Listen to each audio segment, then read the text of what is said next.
Well, good morning. It's a real delight to be here today and to be invited to speak with you for this 40th annual STFM Medical Student Education Conference. It's really a treat. For those of you for whom this is your first conference, welcome, a very special welcome. Look around. Every person in this room is a new, generous colleague for you and a potential collaborator and mentor. I'm not exaggerating, it's really true. For this conference, consistently, the most important value people get is the chance to network and meet new people. And then for the rest of you for whom, like me, this conference is one of the highlights every year, welcome back. I can't wait to get caught up on what you've been doing, to take away your best ideas, and to be inspired once again by your work and your passion. Aaron and his committee have done a fabulous job, and I think we should give a round of applause to Aaron for their wonderful work.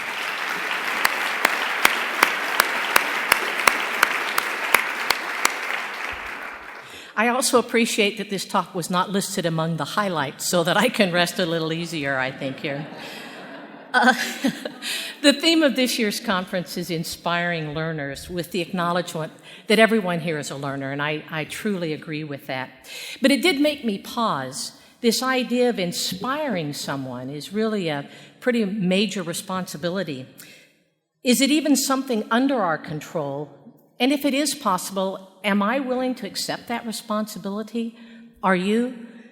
Given all the concern and data we have about the pressing need for primary care physician workforce in this country and the immense need for more family physicians, if we don't inspire learners to become family physicians, do we risk having the functional death of family medicine as a specialty? If we don't inspire, could family medicine expire? Is that something that's within our control?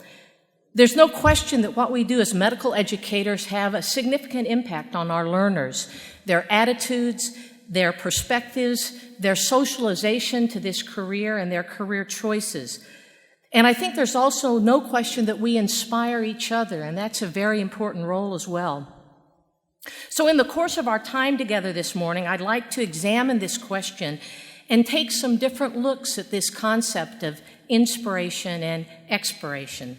My goals are first to help us all reflect on the role inspiration has had and continues to have in our professional careers and our lives.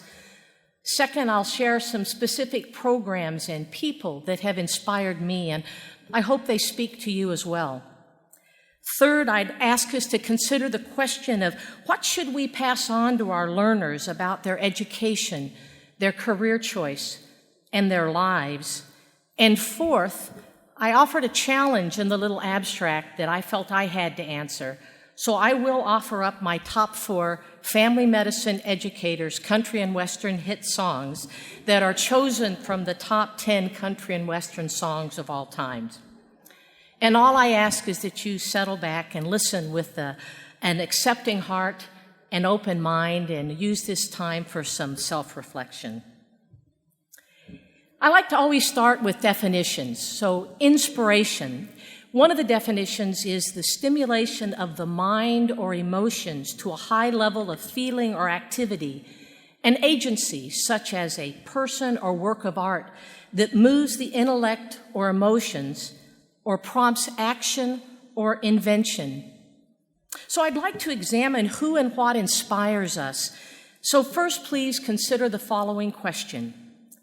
Who is the person who most inspired you to have the specific professional role you have today? So whether family physician, medical student educator, psychologist, nurse practitioner, whatever your role, who was the person who had the most influence on you choosing that career? And I want to test a theory, and I'd like to ask everyone to please stand as you are able, just right where you are. So if you could please stand.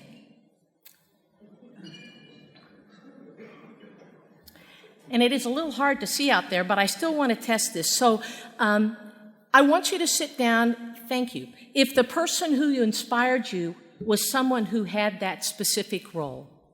So if you're a psychologist, if it was a psychologist that inspired you, please sit down. If you're a family physician, if it was a family physician who inspired you, please sit down. Okay, good. There's still quite a few people standing, and that was my theory, that there would still be a lot of people standing. So let me drill down just a little bit more. If it was a family member who inspired you, a parent, grandparent, or someone else in your family, if you'd sit down. If it was a teacher anywhere along the way, from kindergarten through graduate school, if you'd sit down. Okay, if it was someone's healthcare experience or a volunteer experience that you had, if you'd sit down. Now, if the rest of you would sit down, I appreciate that. Thank you so much. Or stay standing, But my theory was, and for some of you, and I would love to hear all your stories, it may not have been a person at all. It may have been a faith-based decision or a decision about giving back. And there may be some of you for whom it really seemed like this journey was by some random decisions that you made or even luck. But I think the thing that's clear is that we choose our careers for all sorts of reasons. For many different reasons, many different influences in our life. And not only is that okay, I think actually for the purposes of this conference, that's actually freeing and empowering. Does that mean a focus on inspiration is unimportant? Absolutely not. Inspiration plays a vital role in our lives. It helps get us out of deep ruts where we're stuck. It helps us get over hurdles. Inspiration can brighten a dark room, create new connections, spark new ideas, and give us the courage to try out new ideas, new curriculum. Do we have the potential to inspire other people? Absolutely.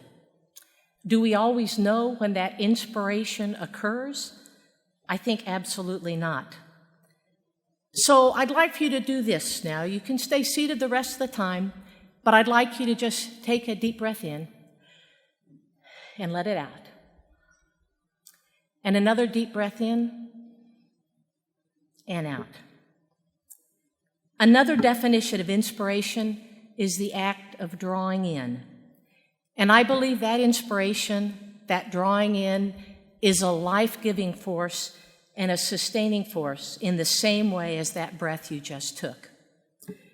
Joined intimately with that breath in is the breathing out, or expiration. And another definition that I want to hold on to for this is the idea of expiration as the emitting of something or of giving out. So with these meanings in mind, it seems to me that it is not a question of inspiration or expiration, but rather a consideration of inspiration and expiration. The Dalai Lama said this: as you breathe in, cherish yourself. As you breathe out, cherish all beings. What do we take in that inspires us and motivates us, that helps us cherish ourselves? And what do we breathe out that gives to others? What do others see in us? What do we say by our actions, our tone of voice, our personal and professional lives? What meaning or purpose do we breathe into others' lives when we teach, challenge, encourage, or try new ways of doing things? I really like this metaphor for what we do as medical student educators for this conference. We take in and we give out.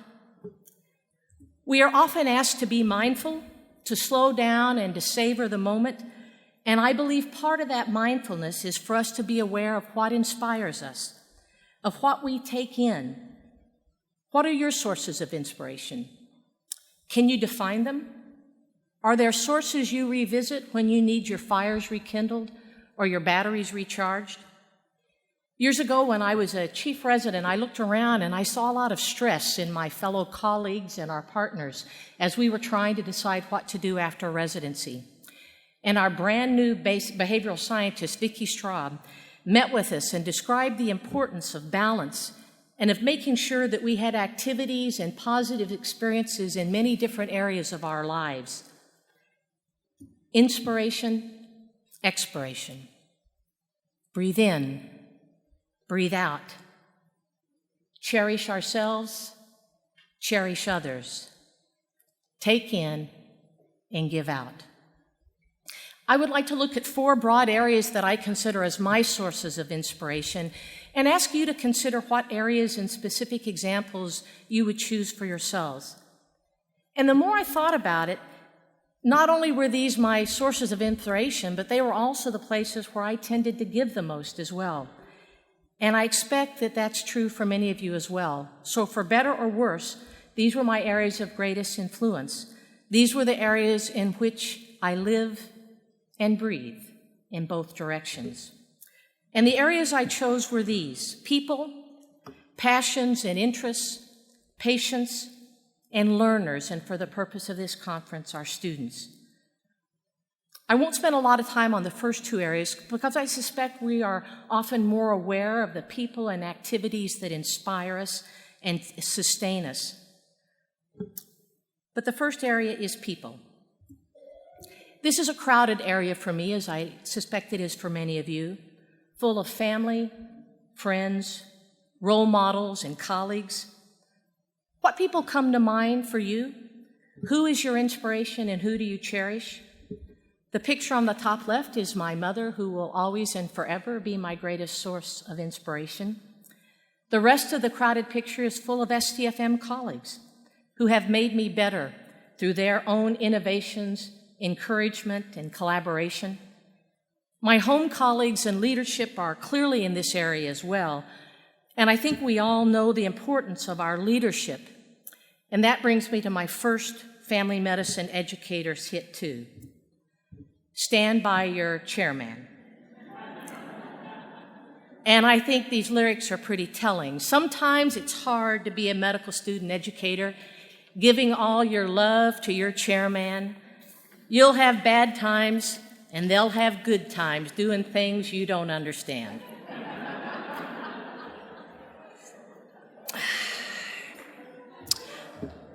I wasn't sure how to label this next area. Passions and interests are the best that I could do. And this involves so many possible sources of inspiration for us in the areas where we contribute. The pictures in this talk are an example of my love for nature and photography. Your own list may include sports, creative endeavors, your faith or spirituality, hobbies, volunteer work. I'm sure the list goes on and on. But being mindful of what these areas are is important. And even more important is that you have a few specific areas that you are able to place here and to which you can and do return on a pretty regular basis. Now, I'd like to pay more special attention to the final two areas. The first is patients. Those of us involved in clinical activity get inspiration from our patients, and we have patients who will be forever with us. Patients who taught us many lessons about life and medicine, and often lessons about ourselves, sometimes lessons that were hard to learn. Like many of you, I still remember patients from my years as a medical student and resident. They were my teachers and gave me many gifts, but at that time, I really never knew how to say thank you. And I want to share a program from my medical school, the University of Missouri, that encourages our students to be very intentional about recognizing and celebrating patients and thanking them for being powerful teachers. This program has become a real source of inspiration for me and for all of us who've participated in it. Educating physicians to provide effective patient-centered care is our highest priority. And we recognize that many of our best and most memorable teachers are our patients. And so we created the Legacy Teachers Program to celebrate their contributions to our students' lifelong learning and development. This program is now in its 8th year. And what unites this diverse and remarkable group of patients and their families is that they have all taught important lessons to a physician in training that will last that physician's practice lifetime and positively affect countless thousands of patients. We invite third-year medical students to participate by reflecting on the patients who have had a lasting impact on them and submitting an essay, a poem, or a work of art. From 4 students participating in each of the first 2 years, the program has now grown so that over 30% of the third-year class participate each year. We have a luncheon each year in mid-April to celebrate the legacy teachers and through them acknowledge our deep debt to the thousands of men, women, and children who choose to seek their care in places where future physicians are trained. We made a change after the third year of this program that has had significant impact, and that was by having the entire second-year class come to the luncheon as well. I don't need to remind many of you where the heads of most second-year students are in April of their second year, and we have found this to be a really wonderful time to help them refocus on why they are there and to give them a very special insight into what the third year, the clinical year, might hold for them. Third-year students experience the full range of human emotions as they care for patients and learn a tremendous amount about themselves. To be allowed to share some of the most personal and vulnerable times of another human being's life and to be trusted with deep secrets is a very tremendous responsibility for every physician. The Legacy Teachers Program gives these young physicians a chance to reflect on this remarkable year of their life and recognize and thank some of their most important teachers. I want to share now a 5-minute video to give you a little better idea of this program.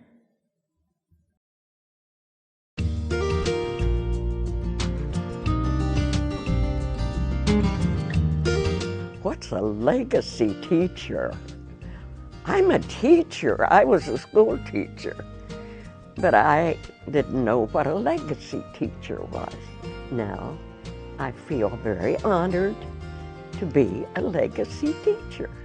I chose to submit to Legacy Teacher because I'd heard what a special program it was, that it was a unique opportunity to honor a patient. So it's a nice way to reflect on what we've learned, but also thank and honor the patients that have kind of taught us what we need to know to be better doctors. Our medical student, Matt Johnson, was just a really nice young man. Melissa just really got attached to him because he spent quite a bit of time with her. So I met Mr. Jans while I was on my medicine clerkship during third year. The thing that I see about Elizabeth is that she has a caring heart. She follows through on it. Even after I left the university, she'd come to see me at another hospital and visit with me. And she didn't have to do that. She did that because she cared. And it's the caring and sharing that I really see. Dr. Tatum, a fine doctor, showed up at my house with 2 young men, one of which was Joey. And Joey sat at the table and the other young man with him and asked me questions about my life, etc. He was such an apt student, and he did such a fantastic write-up that it made me so glad to be honored in this way. For me personally, the biggest benefit to this is that the medical students have learned that in addition to being patients, the folks that they see are humans. They're real. They may be the person in bed 2 of room 300, the gastritis or whatever, but above and beyond that, they're people. I think my experience with Mr. Jans in particular made me realize how I want to practice, that I want to be a compassionate doctor, that I want to really listen. To people specializing in medicine, it's important for them to realize that just because a person is old, as Joey put it, we're not necessarily frail. And many young people sort of discard that. The lunch really was a highlight because she was just treated royally by everybody, greeted by staff and dignitaries, and she got a corsage and she took off her blue jeans and her t-shirt and put on a suit. And it was more about her than her disease. And that meant so much to her. It meant more to me, I really think so, than it did to her. It makes me really happy to think about. That's one of the highlights of the year. We had a great year. And we did a lot of things. Decided that we were going to have a lot of fun, and we would laugh whenever we could, and we would cry when we needed to. And that was one of the times we laughed. My word, there were so many people that had been chosen as legacies that it was kind of overwhelming when they started giving their testimonies. Not all of them did, but there was several, and I was really touched by that. Having read what Joey prepared for this luncheon made me realize that every person has an effect on another person. One other rewarding thing that happened was Theon says very sweetly, brought me at the Legacy Teacher a little female doctor statuette, and it said, "Our doctors are our healers," and it was so nice and so sweet, and honestly something I know I'll have in my office the rest of my career. And to have that, and whenever people ask who I got that from or why I have it, or just myself daily, to be able to see that and remember how important this experience was, and to have one of my first teachers, one of my first patients, to have a reminder of that daily will mean so much to me.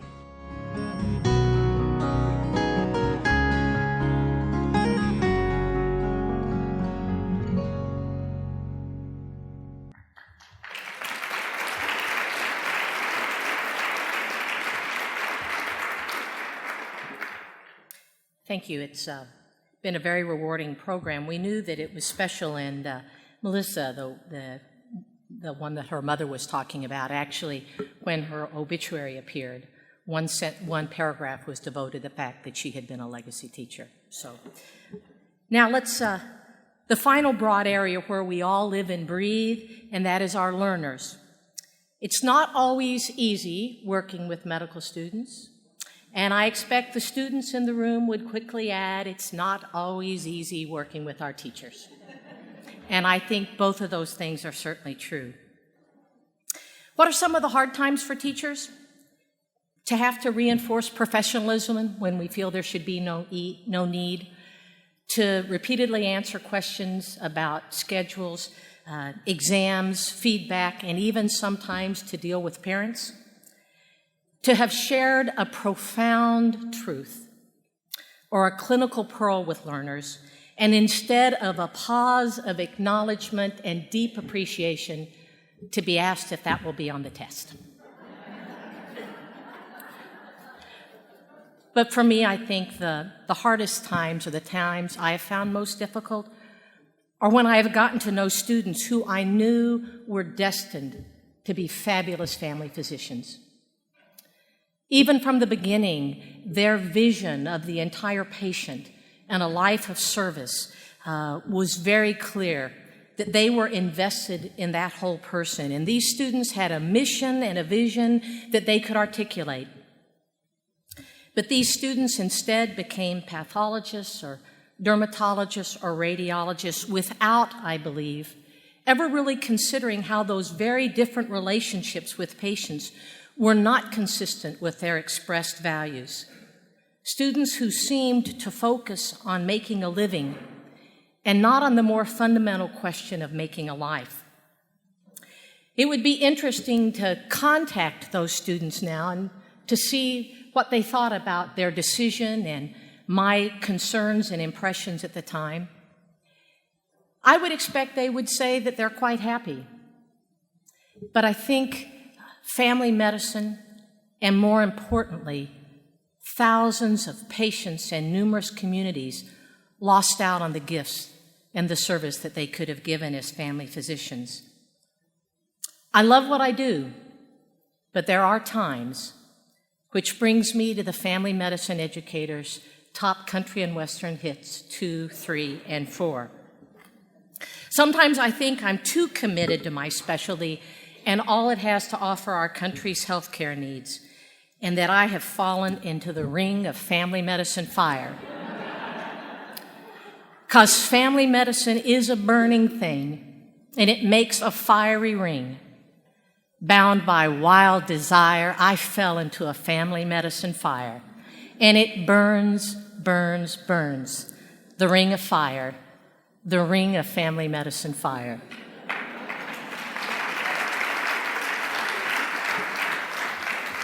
And then sometimes I think I may be a little crazy.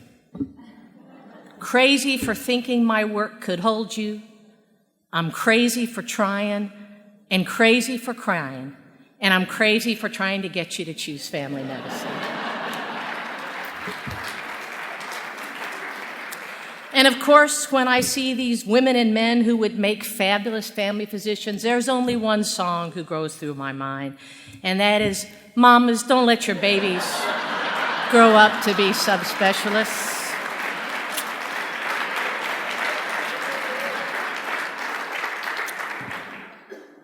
And I hope those run through your mind as well. When I first became a faculty member, I made it clear that I wanted to be a medical student educator as its primary role. And at that time, being a medical student educator was simply a stepping stone to what people really wanted to do: work with residents, maybe become program directors or chairs. But for me, and for many of us that are in the room who came about that same time, this was a destination career, and so it has been. The joy and satisfaction and gifts I have received from working with students over these years have just been immeasurable. And I've been doubly blessed, for not only have I had a continuity medical practice of 27 years, but I've had that continuity with many former students who are now friends, trusted colleagues, and in some cases, my clinical bosses. I want to share something that happened this year at my own medical school that has once again let me breathe in the inspiration that comes from our learners and remind me of the tremendous women and men who are entering our medical schools with a desire to serve. It may be that other schools may be doing something similar, but this was a first for us. For quite a few years, our school has had the white coat ceremony for entering medical students, which I would guess many have had here as well.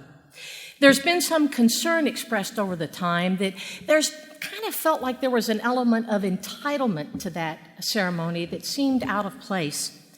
And this year, an intentional journey was created that resulted in a very different white coat ceremony, one in which the entering class contributed to the script and the program.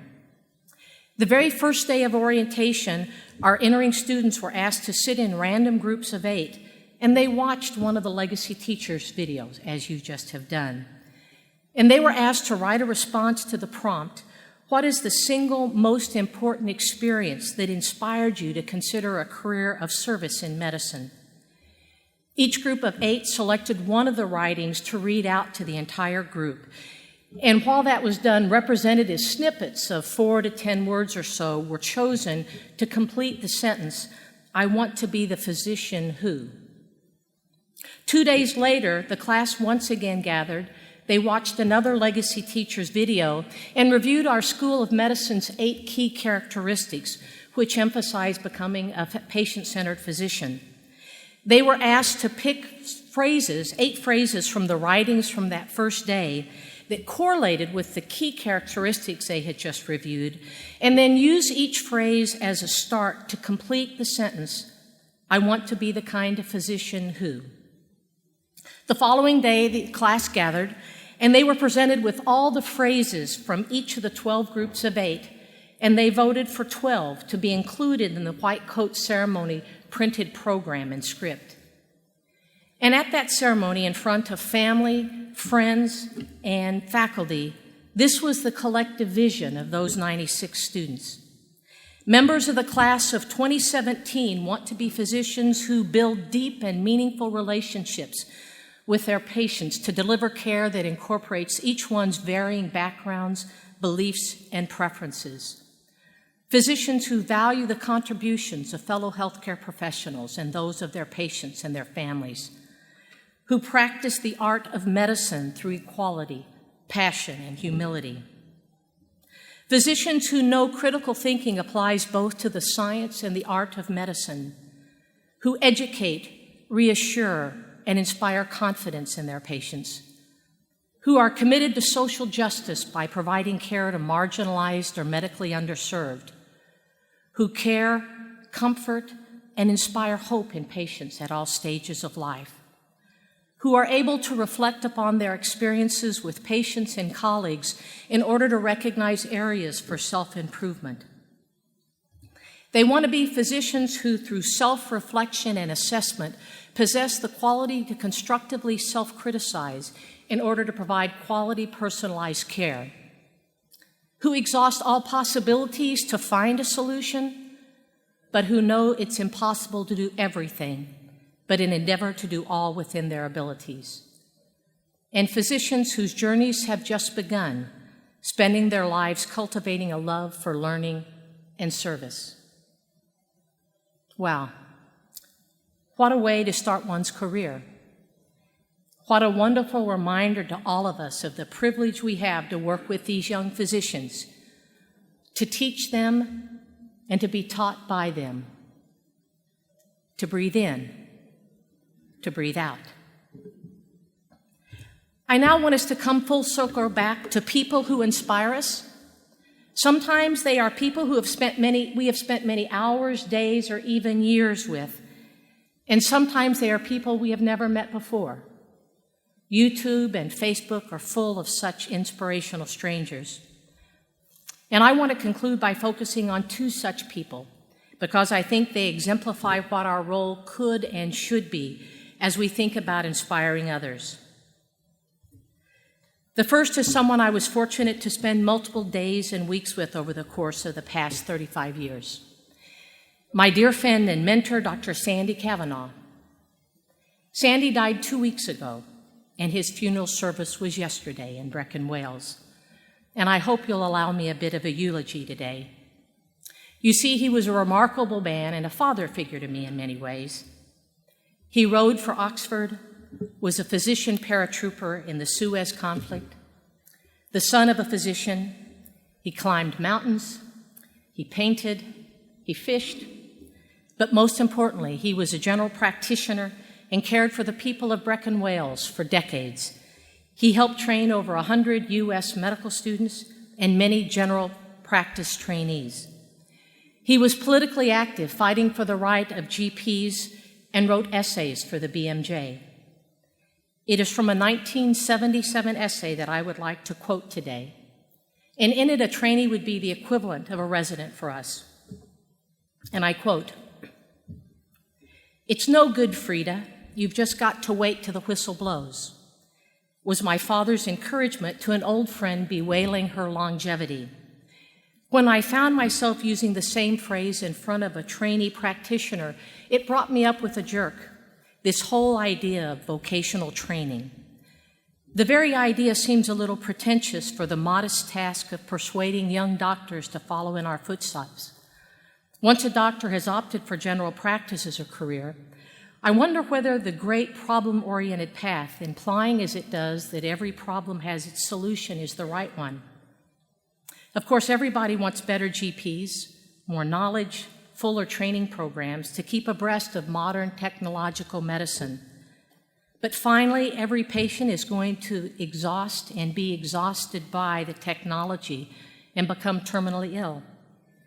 The qualities then required are not so much techniques, but rather the traditional Hippocratic ones of accepting the unacceptable, of managing the unmanageable, and bringing hope to the hopeless.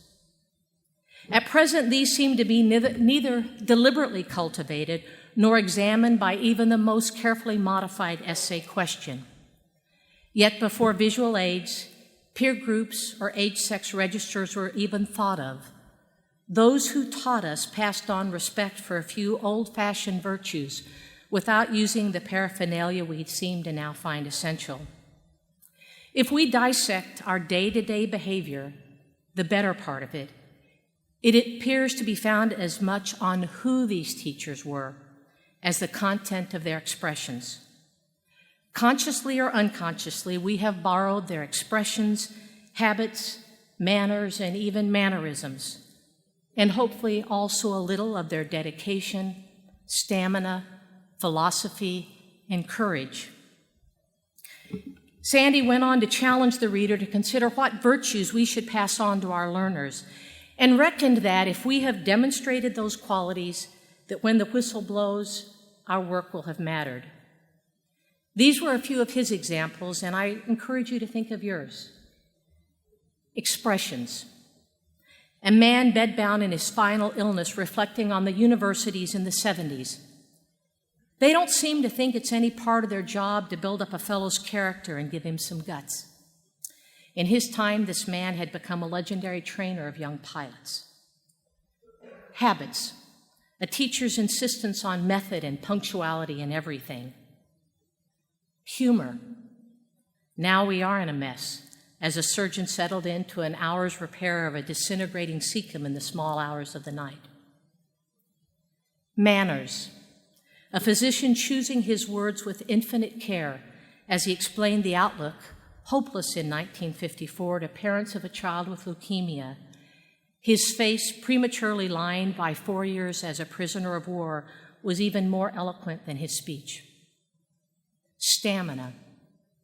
A teacher's early arrivals, appalling to his trainees, his cheerfulness rivaled only by that with which he ended the day's work in the late evening. And as his final virtue, Sandy wrote, ultimately courage, most important, for next to cowardice, the most infectious quality of all. I've reread that sentence many times, written by a physician who saw and was wounded in battle and cared for veterans and soldiers throughout his career. Courage as being most important, for next to cowardice, the most infectious of all. I want to share one final person who's inspired me with her courage. She is someone I have never met, but she has touched me nonetheless. I first learned about Sophie's struggle with a terminal illness from her uncle, Beat Steiner. Beat would give me periodic updates, and then he shared with me a beautiful essay written by Sophie's friend Sharon after Sophie died. And I want to quote from that essay. My friend Sophie was diagnosed with a life-threatening illness last year. She was 14, so you can imagine the confusion and horror she and her parents felt, not knowing what was in store. That they didn't give in to despair was in part because Sophie would have none of it. Not for her the anger about being dealt an unfair hand, because what's fair got to do with anything. So instead of asking why me, she tried to make the most of her time by living and loving each day she had while she felt well. She cooked despite not wanting to eat. She went to yoga despite her discomfort. And she painted a poster for her room of a Professor Dumbledore quote, which said, "Happiness can be found even in the darkest of time, if one only remembers to turn on the light." Each time I went to see her in the hospital where she was for much of those months, she was never in bed. She got up in the mornings, changed into her regular clothes, and made plans to study and exercise by walking around the ward. She did not pull the covers over her head and ask to be left alone. I think even her parents were bowled over by her grit, for their middle child had always been a bit of a whiner. But when it came to this crisis, Sophie really stepped up to the plate. Nothing can ever fill the emptiness of her leaving, but as her eulogies reminded us, Sophie's life, though tragically short, was a success. She loved and was loved in return. And through everything, she chose life. A week before she died, Sophie told her sister to live a life big enough for both of them. "If you think what you do is big," she said, "it's got to be bigger."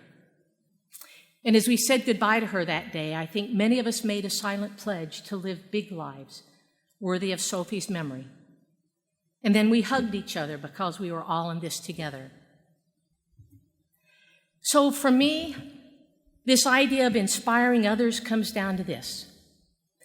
If we have the courage to let others see who we are and share the inspiration we get from our patients, our students, the people in our lives, and those areas that refuel us, if we bravely model to our learners core virtues and let them see the challenges and rewards of the life that can be lived in family medicine and being centered on our patients, then I think that's enough. It's about breathing in and breathing out, taking care of ourselves, giving to others, living and cherishing a big life until the final whistle blows. Thank you for allowing me to be here today, and thank you for the inspiration and passion you share.